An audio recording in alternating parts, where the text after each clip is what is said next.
Упрощенный таможенный коридор России с Таджикистаном. Задел на расширение Евразийский экономический союз. Таджикистан и Россия договорились об организации упрощенного порядка совершения таможенных операций при перемещении товаров и транспортных средств.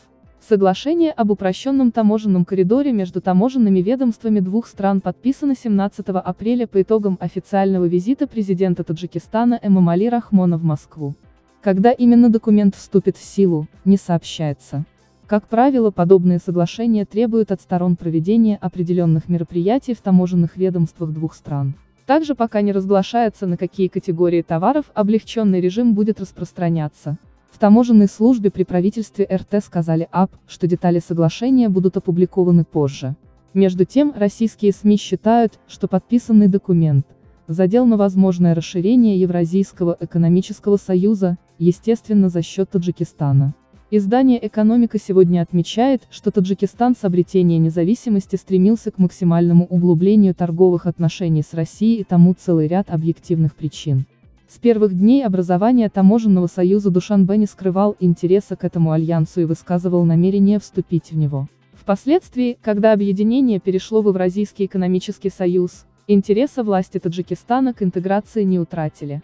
Душанбе упорно идет по пути разрушения торговых барьеров с РФ. При этом напрямую подписанное соглашение эксперты издания пока не увязывают со стремлением Таджикистана к полноправному членству в ЕАЭС. Однако они допускают, что Душанбе очевидно стремится максимально прочувствовать облегчение таможенных процедур, чтобы понять, насколько выгодно членство в этом экономическом альянсе. И если в определенный момент положительные аргументы перевесят, Таджикистан подаст заявку на полноправное членство.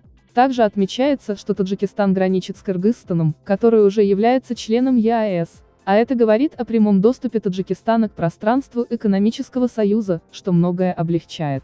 Таджикам войти в ЕАЭС и комфортно интегрироваться будет куда проще, нежели той же Армении, которая географически с альянсом не граничит. В Душанбе все это понимают и расставляют приоритеты, заключают эксперты издания. Проверка на прочность. Таджикские эксперты в принципе допускают, что введение новых таможенных порядков между Душанбе и Москвой могут быть первым шагом на пути возможного присоединения Таджикистана к ЕАЭС. Разговоры относительно